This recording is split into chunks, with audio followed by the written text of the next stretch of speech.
Francis Ngannou is now the face of MMA. What he did against Tyson Fury is unheard of. No one gave him a chance. Everybody doubted him, including myself. But I was really happy to see him get the opportunity. But there's a whole group of people who are still pissed at him at his relationship going south with the UFC and them not figuring out a contract that appeased both people. Now he's over in PFL, and PFL has given him that opportunity to say, you know what, go out, get a bag if you want to in boxing, go out and try to get the biggest fight possible. And he was able to do that against the lineal heavyweight boxing champion of the world, who is Tyson Fury, who in a lot of people's eyes is the #1 pound for pound fighter in boxing.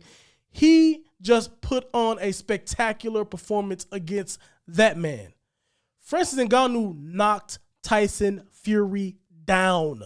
That's insane. That is something way, way bigger than anything that Conor McGregor did in his fight with Floyd Mayweather. Conor McGregor landed a nice check uppercut. That was about it. Francis Ngannou, not only did he knock Tyson Fury down, you can make a legitimate case that Francis won the fight. There's a lot of people on Twitter right now who are fuming at the decision that was given by the judges. I wasn't scoring it in real time because I was sort of underestimating the fight like a lot of people was, and I was just there to see if Francis was going to put up a good fight. Not only did he put up a good fight, he put up a great fight, and I think he did the most damage. To me, if you look at Francis's face after the fight, you can't tell he's been in a fight. But if you look at Tyson Fury, he has a little cut over the head. He has some swelling, and he's whelped up around his eyes. I think his nose was busted and bleeding, and he had a little bleeding coming from his mouth in that fight. Francis clearly landed the most damage. Francis, especially, like, people are not also talking enough about round 8. Francis was putting it on Fury in round 8. Go back and watch that round and tell me if you would ever expect Francis to be doing that to Tyson Fury. Completely insane, in my opinion. He is now the face of MMA. He probably should have been the face of MMA a long time ago, but Dana White didn't see his vision. Dana White didn't believe in his vision, and Dana White wanted to keep him in a box. And Francis is like, no, you can't keep me in a box.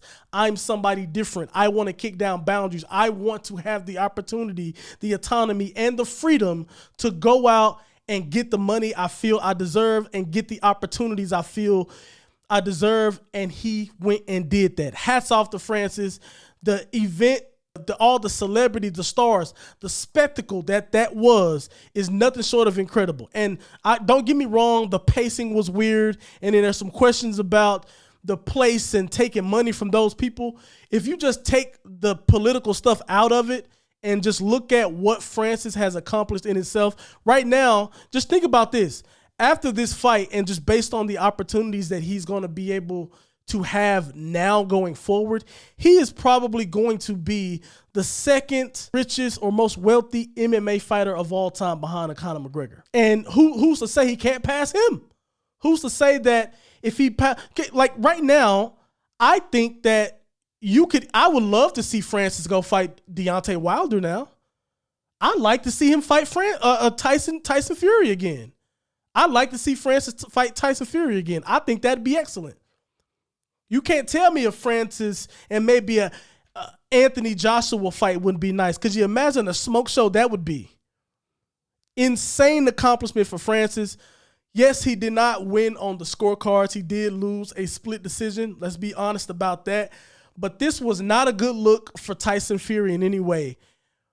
But I'm making this video about Francis Ngannou and what he achieved and accomplished. I am super happy for him, and I can't wait to see what's next.